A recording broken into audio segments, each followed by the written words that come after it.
Selamat datang bagi jemaat yang hadir di gereja.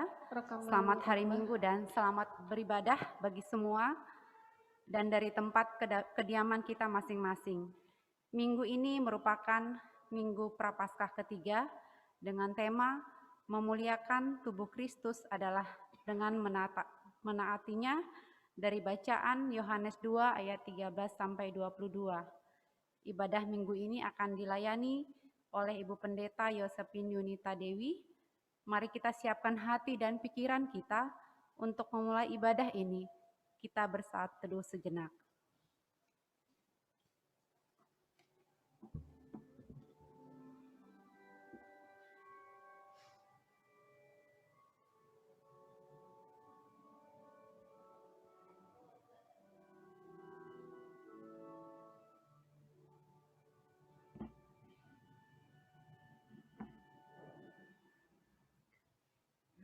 Memasuki Minggu Prapaskah ketiga, marilah kita persiapkan diri kita untuk berseru kepada Tuhan, memohon lawatan Tuhan di tengah-tengah kita umat-Nya. Kiranya Allah Bapa, Putra, dan Roh Kudus mendengar seruan doa kita, telinganya ditujukan kepada suara kita, dan tangannya terulur untuk menguatkan dan menopang kita. Kami menanti-nantikan Engkau ya Tuhan, jika kami berseru kepadamu, seperti rusa yang haus akan air sungai, demikianlah jiwa kami haus akan Engkau. Seperti pengawal yang mengharapkan datangnya pagi, demikianlah jiwa kami mengharapkan kehadiran Engkau ya Tuhan. Marilah bersama-sama kita puji Yesus anak Allah yang hidup, juru selamat kita. Hosana bagi Dia, Sang Raja di atas segala raja.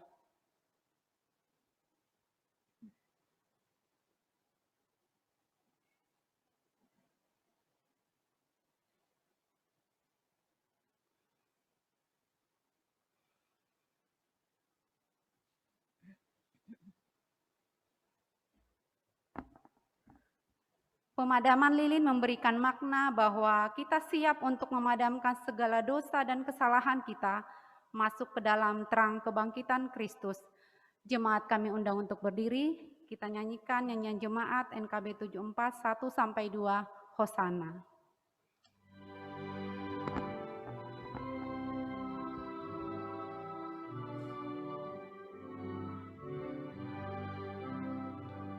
Hosana, Hosana,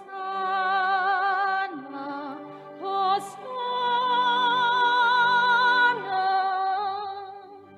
Hosana, pujilah terus, nyanyikanlah syukur kepada Yesus penebus, dendangkanlah mazmur. Hosana berkumandanglah, dengarkan suaranya. Hai putra-putri, nyanyilah bersama malaknya. Hai putra-putri, nyanyilah suaramu, angkatlah.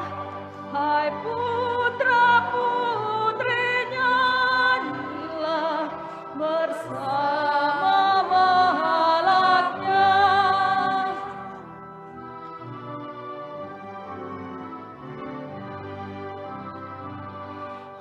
Hosana, Hosana, Hosana,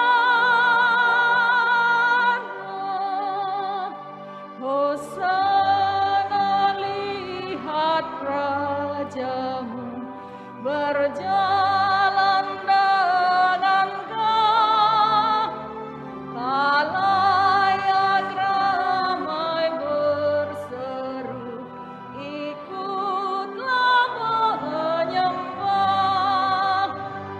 Hosana berkumandanglah, dengarkan suaranya. Hai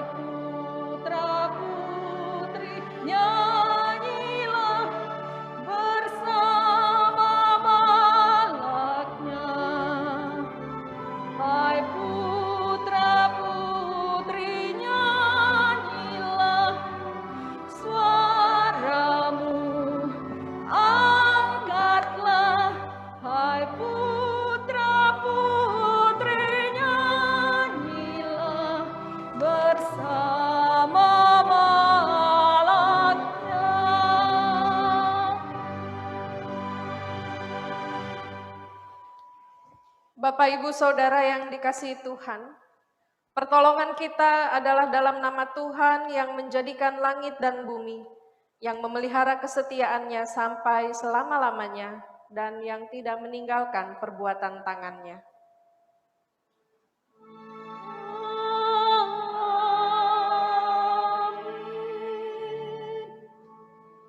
Kasih karunia dan damai sejahtera dari Allah Bapa kita dan dari Tuhan Yesus Kristus menyertai saudara sekalian.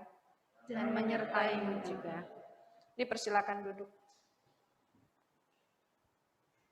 Nas pembimbing dalam minggu hari ini terambil dari 1 Korintus pasal 1 ayat 31. Karena itu seperti ada tertulis, barang siapa yang bermegah, hendaklah ia bermegah di dalam Tuhan. Kita akan sambut dengan pujian segala kemuliaan.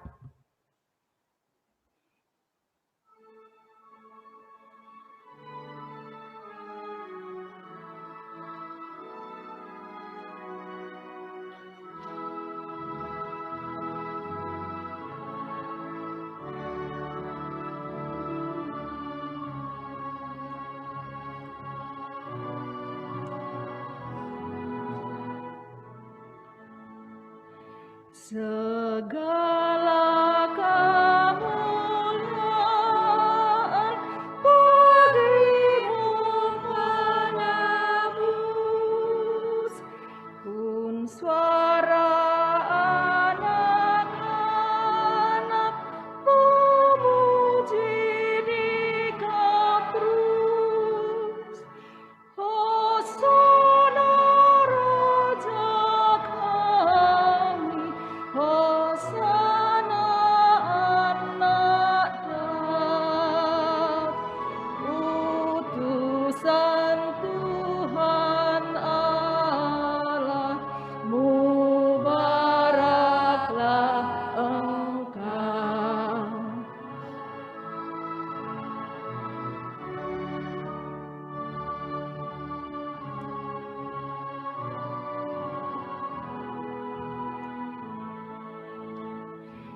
Segala kemuliaan bagimu menebus, pun suara anak-anak memuji di kaprus. Malaikat dalam surga memuji namamu. Segala yang tercipta menyambut kuasa-Mu.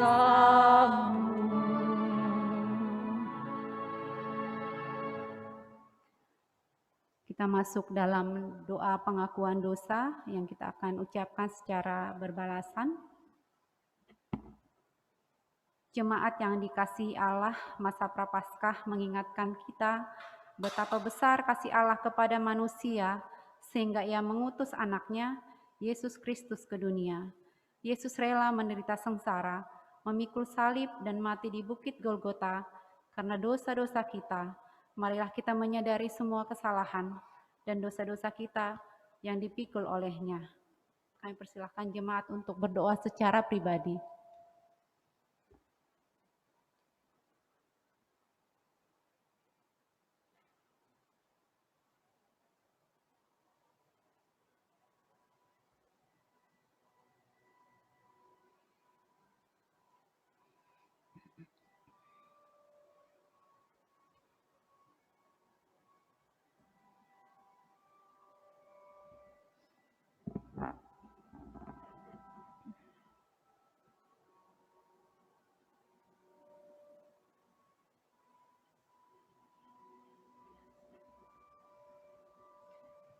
Ya Yesus, Engkau dijatuhi hukuman mati walaupun tidak ditemukan satu kesalahan pun yang Engkau lakukan.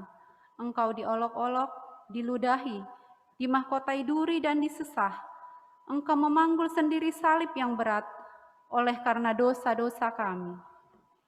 Tuhan Yesus, dengan sikap kami yang tidak peduli dengan sesama dan sikap kami yang suka main hakim sendiri, kami telah ikut mengolok-olok dan berteriak agar Engkau disalibkan. Kami ikut tersenyum dan menonton Engkau disesah. Kasihanilah dan ampunilah kami ya Tuhan. Yesus, di tengah jalan salib, Engkau pun terjatuh. Salib yang menindihmu terasa begitu berat. Itu semua karena dosa-dosa kami. Dengan teguh hati Engkau bangun dan kembali memikul salib itu dengan taat hingga ke bukit Golgota. Tuhan Yesus, kami seringkali mengeluh memanggul salib kehidupan kami. Kami seringkali putus asa jika diperhadapkan dengan berbagai-bagai kesulitan hidup. Kami tidak mampu meneladan Engkau yang taat dan setia, memanggul salib oleh karena dosa-dosa kami. Kasihanilah dan ampunilah kami ya Tuhan. Tuhan Yesus, bantulah kami agar mampu memperbaiki diri dan berani bangkit dari dosa-dosa dan kelemahan-kelemahan kami. Bantulah kami untuk taat dan setia memanggul salib kami, yang kecil dan ringan, jika dibandingkan dengan salib-Mu, supaya kami patut disebut pengikut-Mu. Bersihkanlah hati kami agar layak menjadi bait suci-Mu, hingga hidup kami bertumbuh dan menghasilkan buah-buah yang baik. Di dalam nama-Mu yang kudus, kami mohon pengampunan. Amin.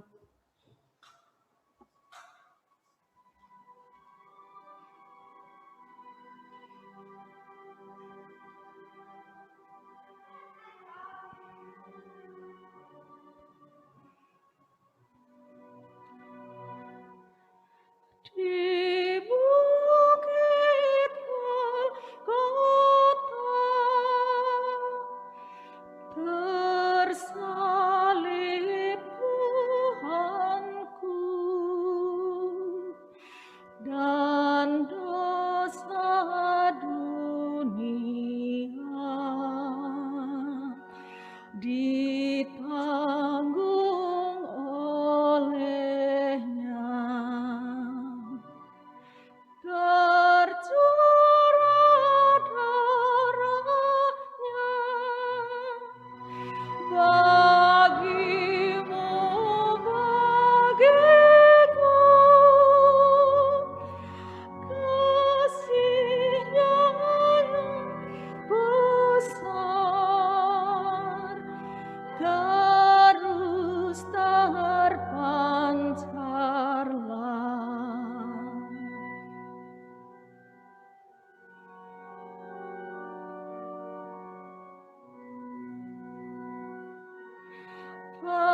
Pengawal yang kejam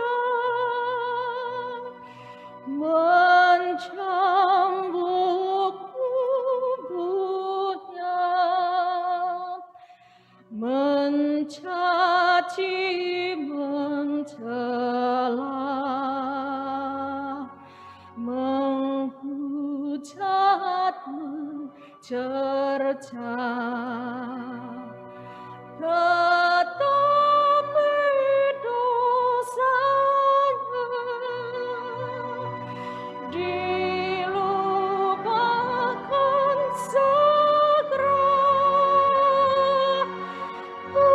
Ucapan terdengar,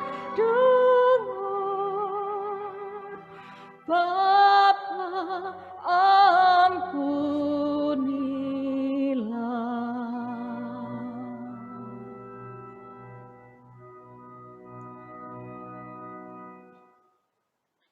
Berdasarkan firman Allah, ada pengampunan dosa bagi setiap orang yang mengakui dosanya.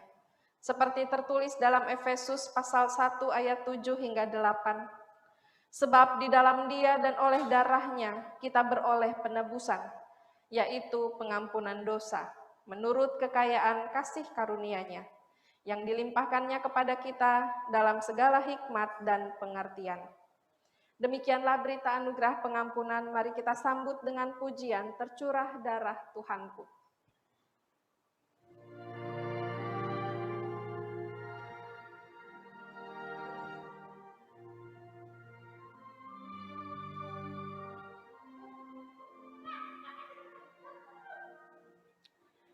tercurah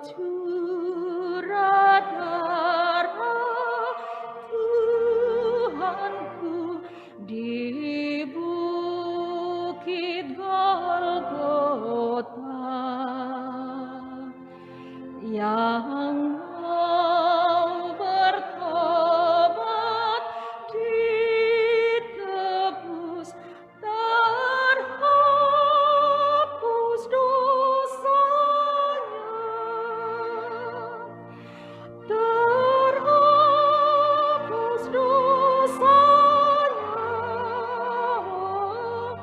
terhapus dosanya, yang mau bertobat ditebus, terhapus dosanya.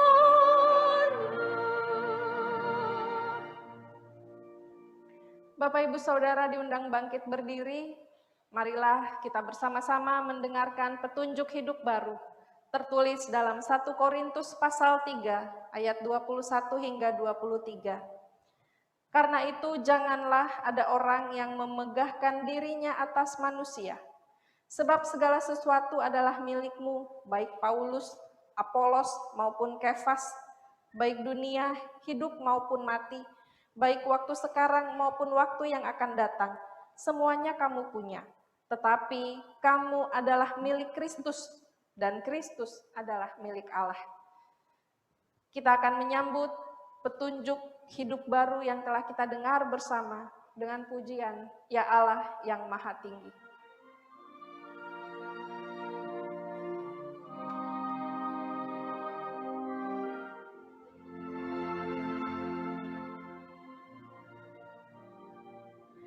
Ya Allah yang Maha Tinggi, Kau pencipta dunia ini, kami juga Tuhan ciptakan agar di Kau tetap dipuji. Engkau Bapa yang memberkati tiap orang yang rendah hati. Tolonglah kami sekarang ini dan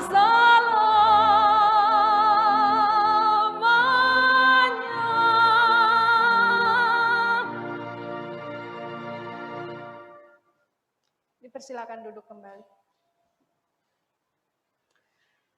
Bapak Ibu Saudara yang dikasihi Tuhan Yesus Kristus, mari kita satu hati di dalam doa. Terpujilah Engkau Tuhan kami Yesus, yang telah menyertai kehidupan kami dan telah memberkati kami dalam kekuatan dan kesehatan, hingga hari ini kami dapat bertemu, berkumpul untuk bersama-sama membaca dan merenungkan firman Tuhan.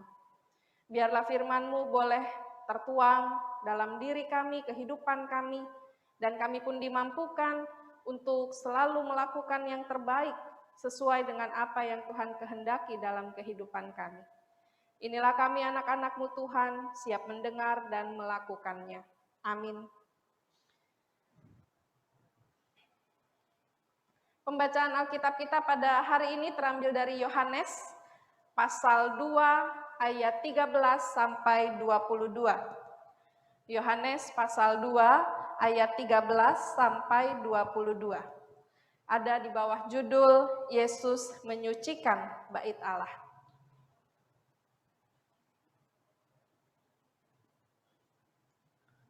Ketika hari raya Paskah orang Yahudi sudah dekat, Yesus berangkat ke Yerusalem.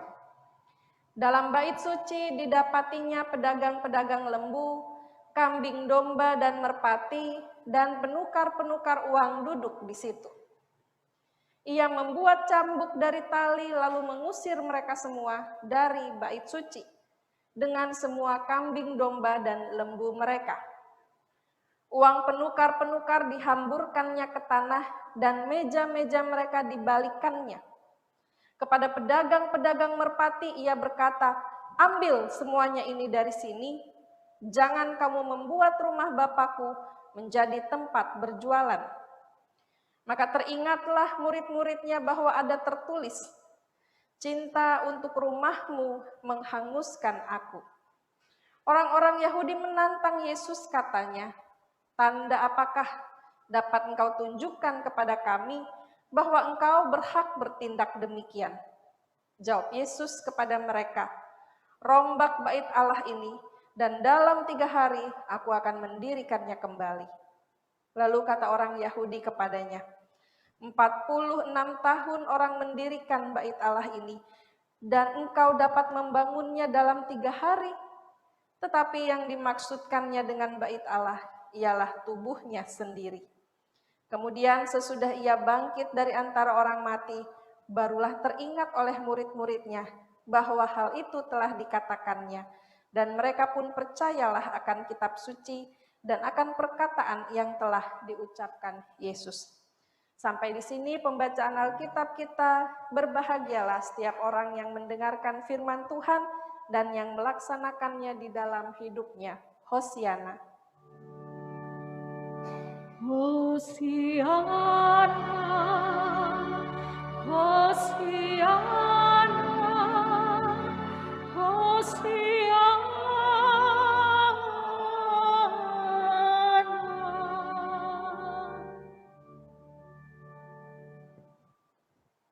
Hari Raya Paskah akan tiba sebentar lagi. Kita sudah berada di Minggu Prapaskah yang ketiga, di mana seluruh umat Kristiani tengah mempersiapkan diri serta merenungkan kembali penderitaan dan kesengsaraan Yesus menuju Golgota. Banyak umat Kristiani yang saat ini tengah mengisi masa Prapaskah dengan aksi baik, doa puasa, komitmen-komitmen baru yang dinyatakan di dalam kehidupannya, dan senantiasa komitmen-komitmen itu tentu akan terus dilakukan bahkan setelah masa Prapaskah berakhir.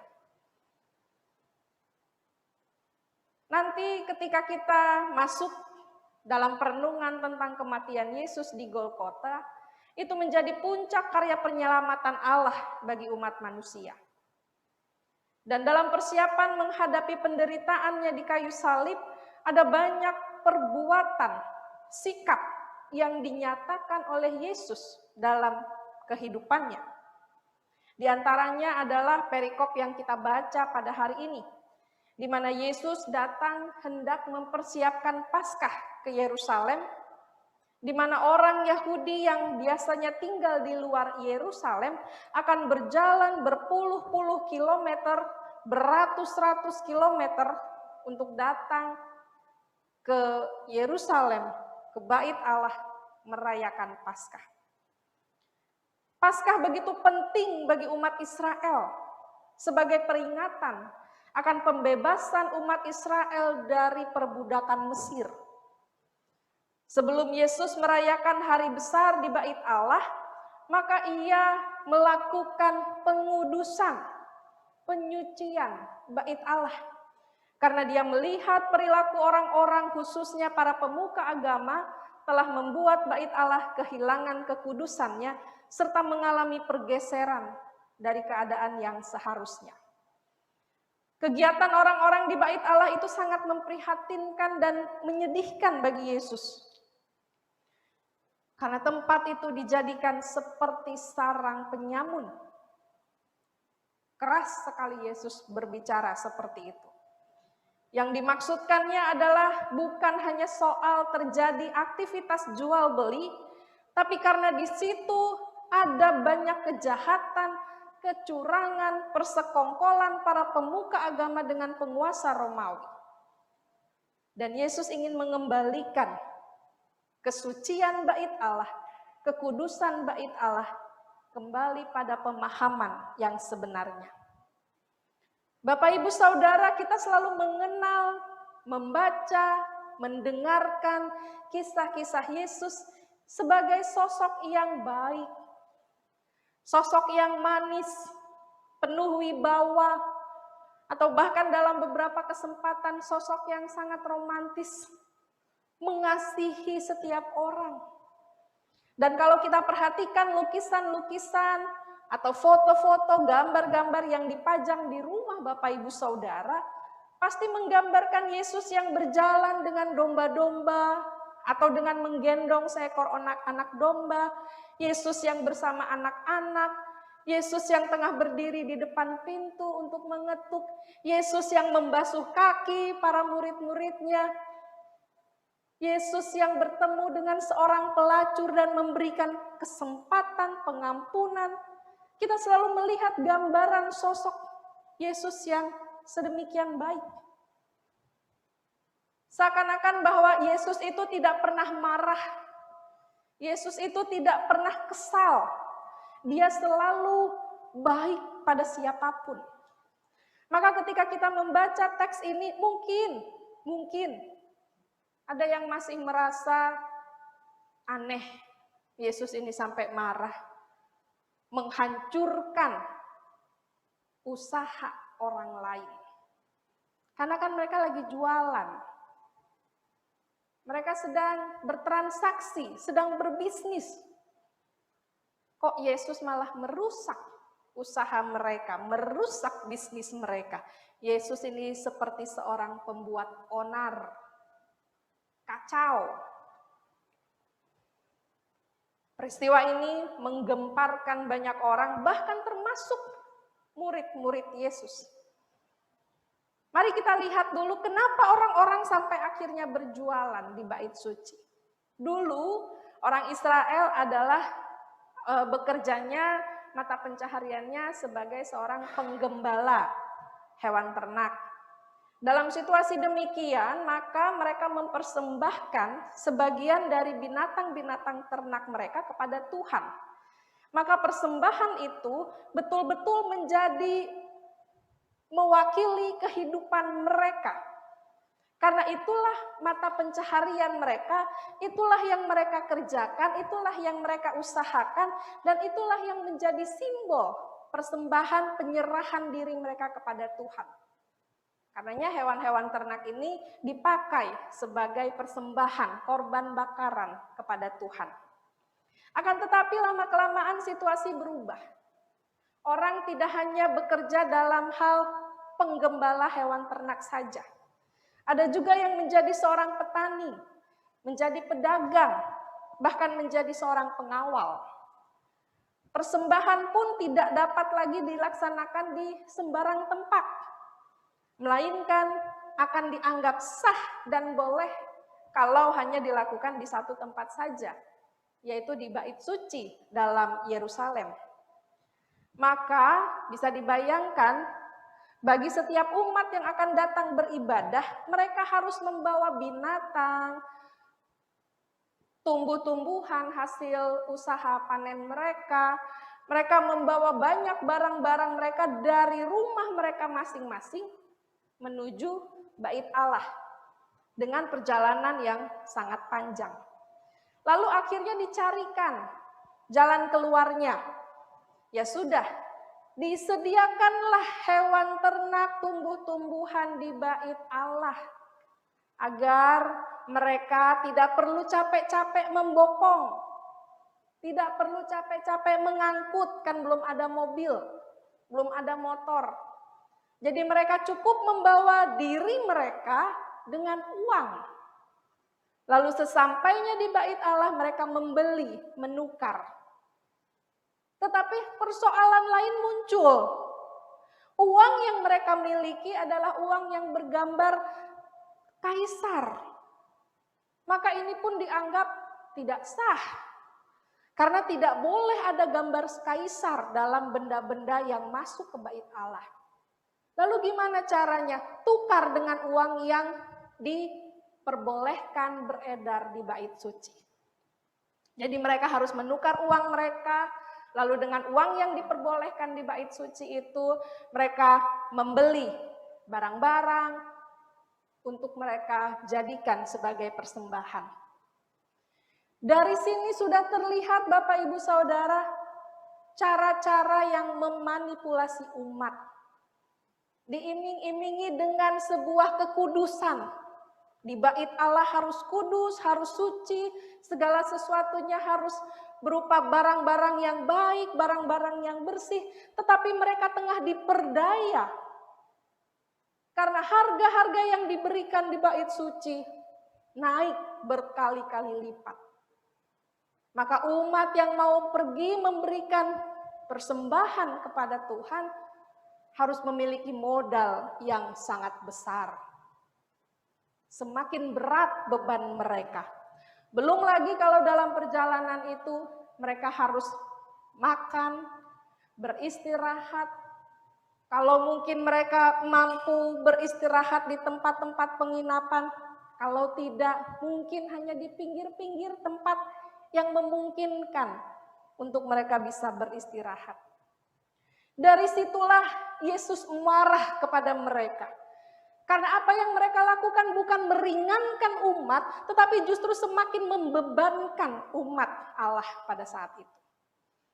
Para tokoh-tokoh agama menggunakan tipuan-tipuan agama hanya untuk mendapatkan keuntungan bagi diri mereka sendiri.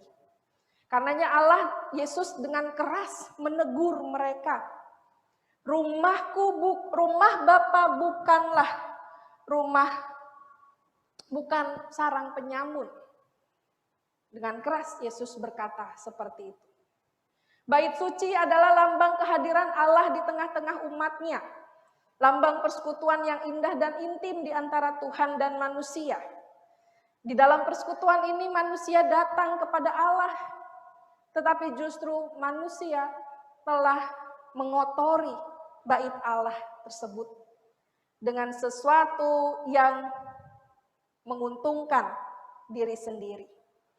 Bapak Ibu Saudara, bagi Yesus kekudusan bait Allah juga melambangkan kekudusan hati orang percaya. Ada beberapa hal yang hendak dilakukan Yesus. Yang pertama, pengudusan bait Allah dari luar. Bait Allah di Yerusalem ini adalah bangunan yang didirikan Herodes pada masanya dulu. Kondisinya sudah berbeda dengan yang aslinya. Kalau dulu Herodes membangun pintu gerbang untuk bangsa-bangsa lain, disebutnya Gate of Gentiles, di mana di pintu gerbang itulah orang-orang dapat melakukan transaksi jual beli. Tidak lagi di dalam bait Allah. Tetapi sekarang gambaran bait Allah sudah sedemikian bobrok, sudah disamakan sebagai tempat berjualan. Dan kekudusan Allah menjadi rusak. Bait Allah telah dicampur-campurkan dengan pemahaman-pemahaman duniawi yang justru merusak nilai-nilai agama itu sendiri. Maka yang dilakukan oleh Yesus adalah melakukan pengudusan kembali. Agar bait Allah kembali menjadi tempat yang kudus, menjadi tempat yang suci, menjadi tempat yang membawa kedamaian, membawa tempat yang membawa keringanan, bukan semakin menambah beban yang berat. Lalu yang berikutnya pengudusan bait Allah dari dalam. Ketika Yesus ingin melakukan pembersihan yang lebih lanjut, orang-orang bertanya, tanda apa yang dapat engkau tunjukkan supaya engkau berhak bertindak demikian? Rupanya Yesus dianggap tidak berhak untuk melakukan pembersihan tersebut. Karena bait Allah ini dibangun oleh Raja Herodes. Mereka beranggapan hanya Herodeslah yang berhak atas bait Allah tersebut. Karena Herodes adalah penguasa dunia dan pengendali dunia. Semua pimpinan bait-bait, semua pemimpin bait Allah harus tunduk kepada Herodes. Dan kali ini Yesus mau mengadakan pengudusan kedua, yaitu pengudusan terhadap pemimpin-pemimpin atau pelayan-pelayan di bait Allah. Bagi Yesus tidak ada seorang manusia pun yang berhak atas rumah Tuhan kecuali Allah sendiri. Apapun kontribusi Herodes dalam membangun bait Allah itu tetap milik Allah. Mungkin kita bisa berefleksi dari sini. Apakah terjadi juga dalam kehidupan gereja kita, persekutuan kita, di mana ada orang yang merasa telah berkontribusi lebih dalam mengusahakan hadirnya sebuah gereja, lalu mulai berpikir bahwa ini adalah milik saya. Ini adalah milikku. Sehingga hanya akulah yang harusnya dihormati, menjadi pemimpin, menjadi orang yang ditakuti dalam persekutuan. Kiranya ini tidak terjadi dalam kehidupan persekutuan kita.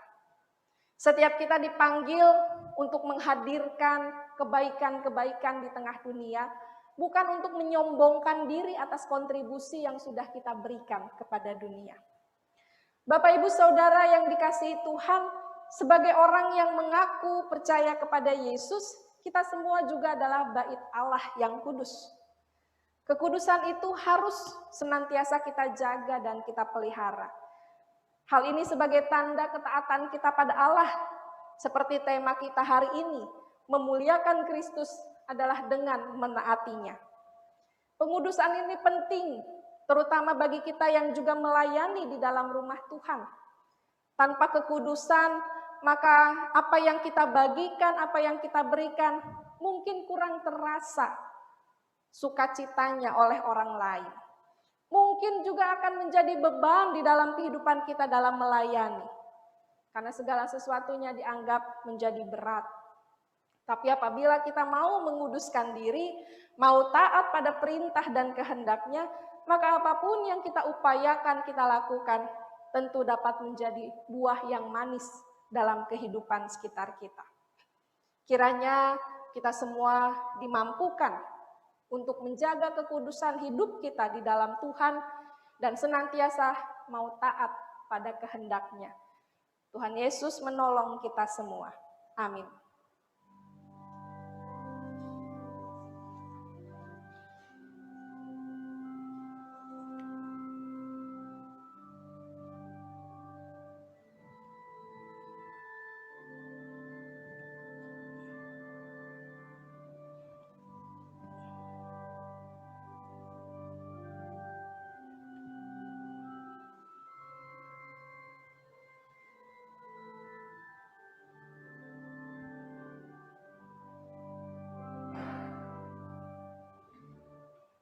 Bapak Ibu diundang bangkit berdiri. Marilah kita mempersatukan diri dengan gereja dari segala abad dan tempat.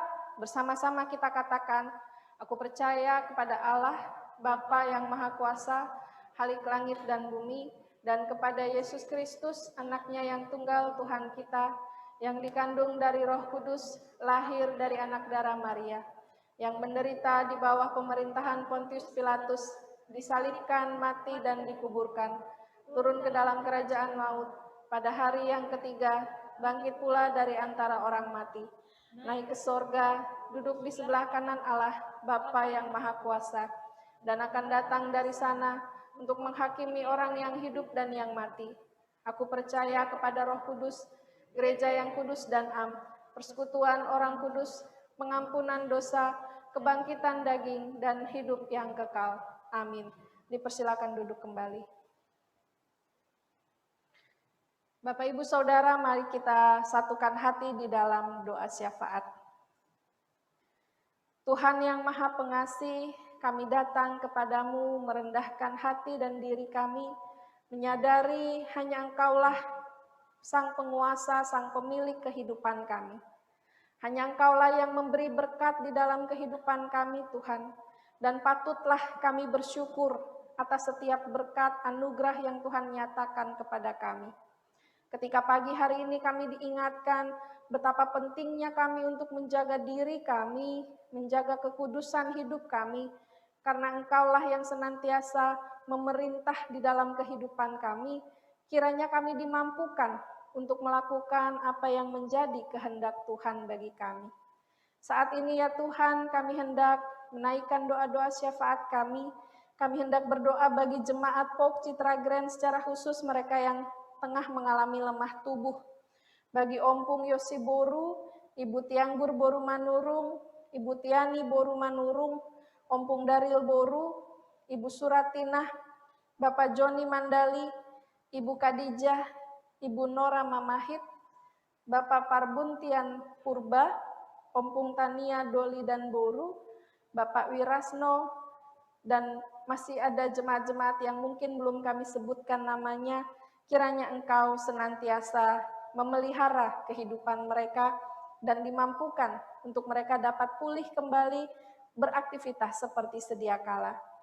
Kami juga berdoa untuk keluarga yang berduka atas kepergian ayah terkasih, orang tua terkasih, opung terkasih. Kiranya keluarga yang ditinggalkan diberikan kekuatan, ketabahan, keikhlasan dalam menerima pengalaman duka ini. Kami berdoa bagi keluarga Bapak Penatua Lamhot Banjirio Sinaga atas berpulangnya ayahanda Bapak Dr. Andes Justin Sinaga atau Opung Dora Sinaga Doli. Juga kami berdoa bagi keluarga Oma Aswartina Sariwating atas berpulangnya Opa Ernst Peter Leopold Sariwating. Dan kiranya ketika hari ini akan dilakukan pemakaman bagi almarhum, Tuhan yang menyertai dan memberkati proses pemakaman. Kami juga berdoa bagi semua kaum lansia, para janda, para duda, dan yatim piatu. Kiranya Engkau senantiasa memelihara kehidupan mereka, menjaga dan melindungi mereka dimanapun mereka berada. Dimampukan mereka untuk terus dapat beraktivitas, berkarya, dan mengusahakan yang terbaik dalam kehidupan mereka. Kami berdoa bagi saudari Caroline, Keisha, dan Sophie, agar senantiasa Tuhan berikan kekuatan dan kesehatan dalam diri mereka, diberikan kesukacitaan dan damai sejahtera. Bagi Ibu Fitria Leni Asih Manihuruk dan Ibu Nelly Irma Rinauli Nainggolan, Tuhan kiranya jaga, pelihara kandungan mereka hingga masa persalinan tiba, dan kiranya kondisi ibu dan anak dalam keadaan baik, demikian pun keluarga yang menantikan kehadiran anak-anak terkasih ini diberikan sukacita, kekuatan, dan kesehatan. Juga kami berdoa bagi jemaat yang berulang tahun sepanjang minggu ini Tuhan. Kami berdoa bagi Ibu Aurora Hasyana Sinaga, Bapak Thomas Hariadu, Bapak Calvin Kaisiepo, Bapak Alexander Luankali, Bapak Salmon Balubun, Ibu Endang Wehia, Ibu Dian Ekawati, Saudara Letario Prodeo Sipayung, Ibu Marian Nugeti, Ibu Winda Sembiring, dan Ananda Jeremia Siahaan. Kiranya pertambahan usia yang dialami, dirasakan oleh mereka, menjadikan mereka sebagai pribadi yang lebih dekat, lebih berkenan di hadapan Tuhan. Kami berdoa bagi kaum muda yang tengah mencari pekerjaan dan teman hidup, atau bahkan untuk siapapun yang saat ini tengah mencari pekerjaannya ya Tuhan, terutama dalam situasi yang masih belum seperti sedia kala, masih ada kesulitan di sana sini yang dirasakan. Kiranya Engkau mampukan agar mereka dapat menemukan pekerjaan yang baik dan boleh menjadi berkat dalam kehidupan mereka. Juga kami berdoa bagi anak-anak yang mempersiapkan ujian akhir sekolah, dimampukan untuk mereka dapat mengikuti ujian tersebut dan mendapatkan hasil yang baik. Untuk program Gereja POK Citra Grand, agar kiranya semua juga dapat berjalan dengan baik seturut kehendak Tuhan. Bagi para pelayan-pelayan gereja, gembala, majelis, admin, auditor, koster, guru-guru sekolah minggu, dan pembina remaja, agar mereka senantiasa diberikan kesatuan hati, ketulusan, dan sukacita dalam melayani Tuhan. Bagi korban bencana alam yang saat ini masih dalam masa pemulihan atas trauma yang mereka rasakan, juga pemulihan tempat tinggal mereka, pemulihan dari pekerjaan mereka karena bencana alam yang terjadi menimpa mereka. Tuhan kiranya turut campur dan berkarya dalam kehidupan mereka. Bagi para penderita COVID yang masih terus berjuang Kiranya Engkau berikan kekuatan, kesehatan, Engkau berikan juga kesehatan bagi para tim medis dalam mengupayakan pelayanan yang terbaik. Juga kami berdoa untuk proses vaksinasi ini berjalan lancar, boleh menjadi program cara yang baik untuk menanggulangi pandemi ini. Juga kami berdoa bagi para pemimpin bangsa dan negara, agar mereka juga diberikan kuat dan sehat, hikmat dalam memimpin bangsa negara kami. Dan kami juga berdoa agar situasi pandemi di tengah-tengah bangsa Indonesia dan seluruh dunia dapat berakhir, sehingga kami dapat kembali beraktivitas seperti sedia kala. Mampukan kami yang tengah berjuang, Tuhan, untuk terus mencukupi kebutuhan hidup keluarga, untuk terus menjalani pendidikan meski dalam masa-masa yang sulit saat ini. Untuk kami yang terus merancang masa depan dengan segala pergumulan yang ada, kami serahkan semuanya di dalam tangan pengasihan Tuhan. Engkau yang berkehendak dalam kehidupan kami, mampukan kami untuk menerima dan menjalani kehendak Tuhan. Inilah seru dan doa kami, Tuhan. Kami serahkan di dalam nama-Mu yang telah mengajar kami berdoa. Bapa kami yang ada di surga, dikuduskanlah nama-Mu, datanglah kerajaan-Mu, jadilah kehendak-Mu di bumi seperti di surga. Berilah kami pada hari ini makanan kami yang secukupnya, dan ampunilah akan kesalahan kami, seperti kami juga mengampuni yang bersalah kepada kami. Dan janganlah bawa kami dalam pencobaan, tapi lepaskan kami dari yang jahat, karena Engkau yang punya kerajaan dan kuasa dan kemuliaan sampai selama-lamanya. Amin.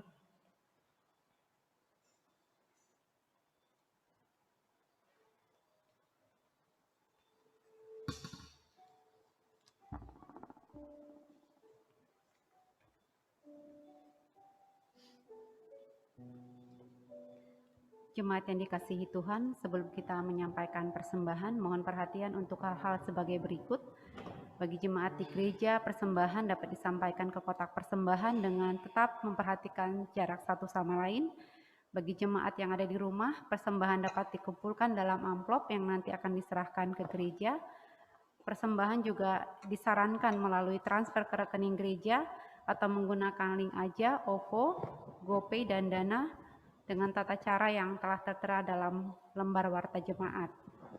Aksi sosial Paskah, jemaat dapat mendukung aksi sosial Paskah melalui transfer dana ke rekening misi gereja.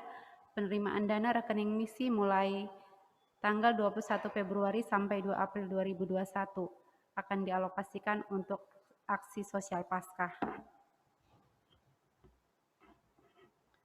Jemaat yang dikasihi Tuhan, marilah kita mempersembahkan korban syukur kepada Tuhan dengan berlandaskan firman Tuhan yang tertulis dalam 2 Korintus 9 ayat 7. Hendaklah masing-masing memberikan menurut kerelaan hatinya, jangan dengan sedih hati atau karena paksaan, sebab Allah mengasihi orang yang memberi dengan sukacita. Kita nyanyikan nyanyian persembahan, Kidung Jemaat 433, Aku Suka Membagi.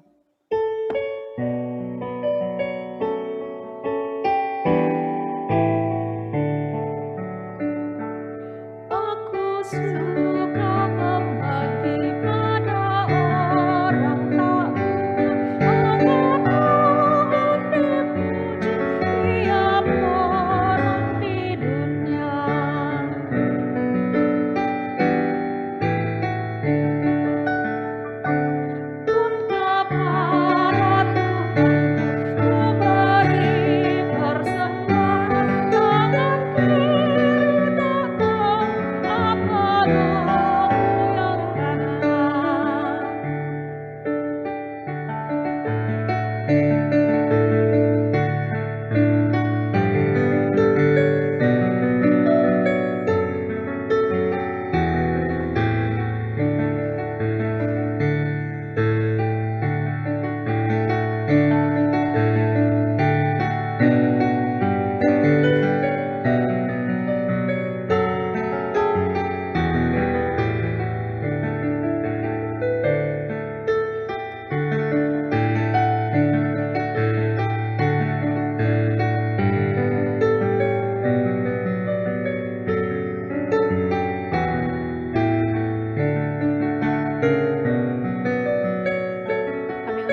jemaat untuk berdiri, kita nyanyikan ayatnya yang ketiga. Miskin pun layak persembahan syukurnya, Engkau daripada yang kaya.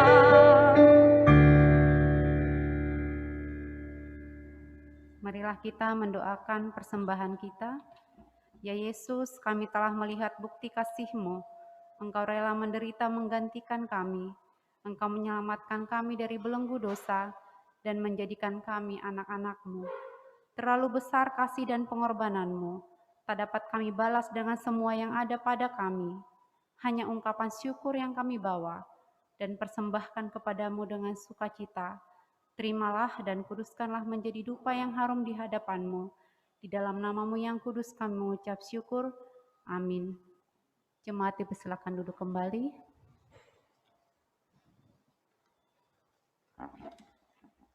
Bapak Ibu mohon perhatian untuk beberapa warta jemaat sebagai berikut. Kami mengucapkan terima kasih kepada Ibu Pendeta Yosefin Yunita Dewi, pelayan firman Tuhan dalam ibadah ini. Tuhan Yesus memberkati Ibu dan keluarga, serta tugas dan pelayanan yang dilakukan. Terima kasih kami sampaikan juga kepada majelis yang bertugas, pemusik, pemandu nyanyian, petugas multimedia, tim IT, dan seluruh pelayan yang terlibat dalam ibadah ini. Tuhan Yesus memberkati pelayanan Bapak dan Ibu. Berita duka cita, telah berpulang ke rumah Bapa di surga, Bapak Dr. Andus Justin Sinaga, Opung Dora Sinaga Doli, yang merupakan ayahanda dari Bapak Penatua Lamhot Manjirio Sinaga pada hari Kamis 4 Maret 2021 di Rumah Sakit Santo Carolus. Jenazah telah dimakamkan di TPU Susukan Ciracas, Jakarta Timur. Yang kedua, Opa Ernest Peter Leopold Sariwating, suami dari Oma Aswartina Sariwating pada Sabtu 6 Maret 2021 di Rumah Sakit Hermina. Alamat rumah duka, Citra Grand, Klaster The Tarn, Blok O 8 nomor 2. Gembala, majelis dan jemaat turut berbelasungkawa dan mendoakan agar keluarga diberikan penghiburan dari Tuhan. Amin. Aksi sosial Paskah selama masa Prapaskah, jemaat didorong untuk berpuasa, bersedekah, dan meningkatkan ibadah sebagai wujud pertobatan. Sebagai bentuk aksi puasa dan bersedekah, gereja akan melaksanakan aksi sosial Paskah untuk petugas kebersihan di lingkungan perumahan Citra Grand. Perjamuan Kudus Jumat Agung dalam rangka memperingati kematian Tuhan Yesus Kristus di kayu salib akan dilakukan perjamuan kudus dan ibadah Jumat Agung Jumat 2 April 2021 pukul 8 secara offline di gereja dan online via Zoom. Jemaat disarankan untuk mengikuti ibadah secara online dari rumah. Untuk pengambilan hosti dapat mendaftar mulai tanggal 7 Maret sampai dengan 26 Maret melalui Google Form yang akan dibagikan melalui WA grup jemaat. Hosti dan anggur dapat diambil dari gereja pada tanggal 29 Maret sampai 1 April 2021. Rangkaian ibadah Paskah, ibadah sepekan, dan warta lainnya dapat dilihat dalam lembar warta jemaat. Demikian warta jemaat, Tuhan Yesus memberkati. Bapak Ibu Saudara diundang bangkit berdiri. Marilah kita akhiri persekutuan kita hari ini. Pulanglah dan muliakanlah Tuhan dengan hidupmu. Kita angkat pujian, muliakanlah.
Arahkanlah hati dan pikiranmu kepada Tuhan, serta terimalah berkat-Nya. Tuhan memberkati engkau dan melindungi engkau. Tuhan menyinari engkau dengan wajah-Nya dan memberi engkau kasih karunia.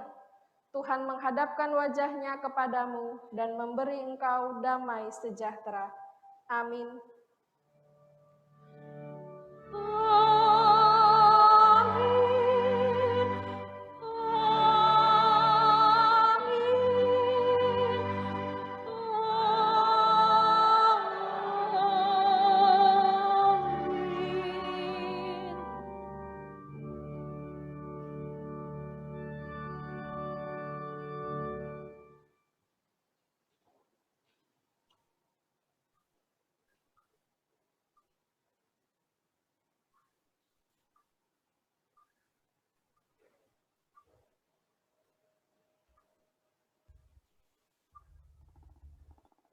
Jemaat yang dikasihi Tuhan Yesus, ibadah kita telah selesai. Jemaat dipersilakan bersaat teduh sejenak.